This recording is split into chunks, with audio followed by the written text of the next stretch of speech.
और फिर आज आप देखें वो शख्स का नहीं जाता अदालत में, वो छुप के बैठता है, अदालत को फ्लाउट करता है और बड़ी ढिठाई के साथ करता है। और फिर भी जब भी वो अदालत में जाता है उसको थोक के हिसाब से जमानत मिलती है, उसको एक एक दर्जन जमानत जो है वो with a strike of pen मिलती है। 12-12 मुकदमों में उसको 5 मिनट के अंदर जो है वो मिलती है।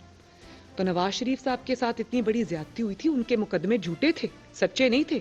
यहाँ पर टिरियन खान का मुकदमा है, सच्चा है, ना उगल सकता है ना निगल सकता है, कोर्ट में पेश नहीं होता क्योंकि जानता है कि मुकदमा सच्चा है। यहाँ पे तोशा खाना के बारे में बड़ी बात होती है कि सब ने तोशा खाना के तोहफे लिए, जरूर लिए होंगे, मैं ये नहीं कहती कि बाकी लोगों ने नहीं लिए, लेकिन ये पहला शख्स है जिसने तोहफे चोरी किए। पाकिस्तान की 76 ईयर्स की हिस्ट्री में किसी भी सरबराह ने या किसी भी पॉलिटिशियन ने या किसी भी हुकूमती ओहदेदार ने कभी वो तोहफा चोरी नहीं किया। कनाडा में भारतीय सफारती मिशन के बाहर सिखों के एहतजाज के खिलाफ भारतीय वजारत खारजा ने कनाडा के सफारतकार को तलब कर लिया। बैनुल अक़वामी मीडिया के मुताबिक कनाडा में अलहदगी पसंद सिखों के एक ग्रुप ने भारत की सफारती मिशन के बाहर खालिस्तान तहरीक के रहनुमा अमृतपाल सिंह की हिमायत में एहतजाज किया, जिस पर भारतीय हुकाम ने नई दिल्ली में कनाडा के आला तरीन सफारतकार को तलब किया और एहतजाज रिकॉर्ड करवाया। मीडिया रिपोर्ट्स के मुताबिक कनाडा के शहर वैनकूवर में भारतीय कौंसल खाने के बाहर सैकड़ों अफराद इकट्ठे हुए। भारत की जानिब से सिख अलहदगी पसंद अमृतपाल सिंह के ताक़ुब के खिलाफ एहतजाज किया गया। भारतीय वजारत खारजा ने कनाडा में भारत के सफारती मिशन और कौंसल खानों के खिलाफ इंतहा और अलहदगी पसंद ग्रोहों की कार्रवाइयों के बारे में कनाडा के हाई कमिश्नर को तलब करके एहतजाज रिकॉर्ड करवाया। वजारत खारजा के तर्जुमान अरनिंदम ने अपने बयान में कहा कि उम्मीद की जाती है कि कनाडा की हुकूमत हमारे सफारतकारों की हिफाजत और हमारे सफारती अहाते की हिफाजत को यकीनी बनाने के लिए इकदाम करेगी ताकि वो अपने मामूल के फ़राइज़ सर अंजाम दे सके। रूस के सदर व्लादिमीर पुतिन ने कहा है कि मास्को और बीजिंग कोई फौजी इतिहाद नहीं बना रहे और ना ही फौजी ताउन के हवाले से कुछ छुपा रहे हैं। ज़राए के मुताबिक एक इंटरव्यू में रूसी सदर व्लादिमीर पुतिन ने कहा कि हम चीन के साथ कोई फौजी इतिहाद नहीं बना रहे, फौजी तकनीकी शोबे में हमारा ताउन है, हम ये नहीं छुपा रहे। उनका कहना था सब कुछ शफाफ और कोई भी चीज़ छुपी नहीं है। सदर पुतिन ने यह भी कहा कि मगरबी ताकतें आलमी सतह पर मजीद इतिहाद बनाने की कोशिशें कर रही हैं। रूसी सदर ने अमेरिका और नीटो पर एक और नया एक्सिस बनाने का इल्ज़ाम लगाया है जो दूसरी आलमी जंग के जर्मनी, इटली और जापान के फौजी इतिहाद से मुमासलत रखता है।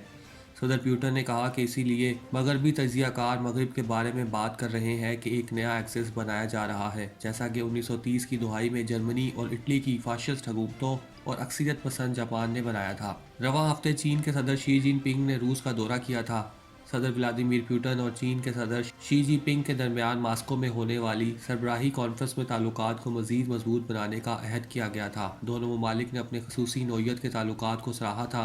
ताहम चीनी सदर ने रूस के साथ तजारत करने और इखलाकी हिमायत जारी रखने का वादा तो किया, मगर इसको यूक्रेन जंग के लिए हथियार देने का कोई वादा नहीं किया। इंडियन अपोजिशन रहनुमा राहुल गांधी ने कहा है कि उन्हें पार्लियामेंट से इसलिए नाअहल किया गया क्योंकि वो वज़ीर आज़म नरेंद्र मोदी से अडानी ग्रुप के सरबराह गौतम अडानी से उनके ताल्लुकात के बारे में सख्त सवालात पूछ रहे हैं। बरतानवी खबरसार एजेंसी के मुताबिक राहुल गांधी ने नई दिल्ली में कांग्रेस के हेडक्वार्टर में प्रेस कॉन्फ्रेंस करते हुए कहा कि मुझे नाअहल किया गया है क्योंकि वज़ीर आज़म मेरी अगली तकरीर से खौफसदा है, वो अडानी पर होने वाली अगली तकरीर से खौफसदा है। जवाब में मोदी की हिंदू कौम परस्त जमात भारतीय जनता पार्टी ने कहा कि राहुल गांधी को हतक इज्जत के कानून के तहत 2019 में दिए गए उनके बयान की वजह से सजा हुई। इसका गौतम अडानी के मामले से कोई ताल्लुक नहीं है। अपनी सजा और नाअहली के बाद पहली बार अवामी सतह पर बात करते हुए कांग्रेसी रहनुमा ने कहा कि वो नहीं चाहते कि वो तकरीर पार्लियामेंट में हो, यही मसला है। 52 साल राहुल गांधी ने अपनी प्रेस कॉन्फ्रेंस के दौरान इस बात की वजाहत नहीं की कि इंडियन वज़ीर आज़म को अगली तकरीर पसंद क्यों नहीं आएगी। इंडिया में अगले आम इंतखाबात 2024 में होने हैं और राहुल गांधी अपनी पार्टी को वोट बैंक बढ़ाने की कोशिश में है। उन्होंने मजीद कहा कि मैं नाअहली से खौफसदा नहीं हूँ और सवाल पूछता रहूँगा कि वज़ीर आज़म का गौतम अडानी से क्या ताल्लुक है।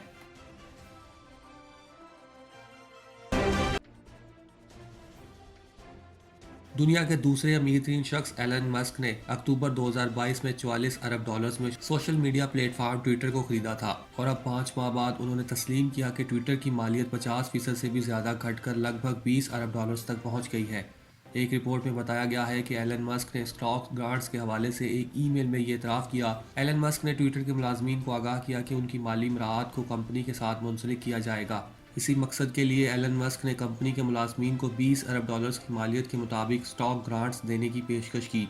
एलन मस्क ने ट्विटर के अमले को बताया कि वो कंपनी की मालियत $250 अरब तक पहुंचाने के लिए मुश्किल मगर वाज़ेह रास्ता भी देख रहे हैं। ट्विटर की जानिब से इस हवाले से अभी तक कोई रद्द-ए-अमल सामने नहीं आया। इससे कबल दिसंबर 2022 में एलन मस्क ने कहा था कि ट्विटर घाटे से निकलने की राह पर है और 2023 में हालात काफ़ी हद तक बेहतर हो जाएंगे।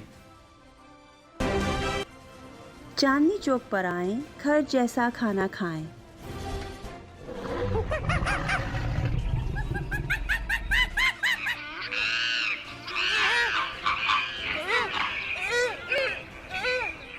ब्रॉन्क्स ज़ू की सैर को आने वाले हमारे करम फरमा चांदनी चौक के जायके और लज्जत से खूब आशना हैं। चांदनी चौक ब्रॉन्क्स साडा रेस्टोरेंट है। हलाल चांदनी चौक प्लीज आओ, इत्थे दा फूड टेस्ट करो। अरसा दराज से काउंटी में रहने वाले हलाल देसी खानों के शौकीन भी सिर्फ चांदनी चौक रेस्टोरेंट को ही तरजीह देते हैं, इसलिए कि हमारे खाने बिल्कुल घर जैसे होते हैं। 2570 ब्रॉन्क्सवुड एवेन्यू, ब्रॉन्क्स, न्यूयॉर्क 10469। ऑर्डर के लिए मुजफ्फर भाई से रब्ता कीजिए 718-325-5859। चांदनी चौक पर आएं, घर जैसा खाना खाएं।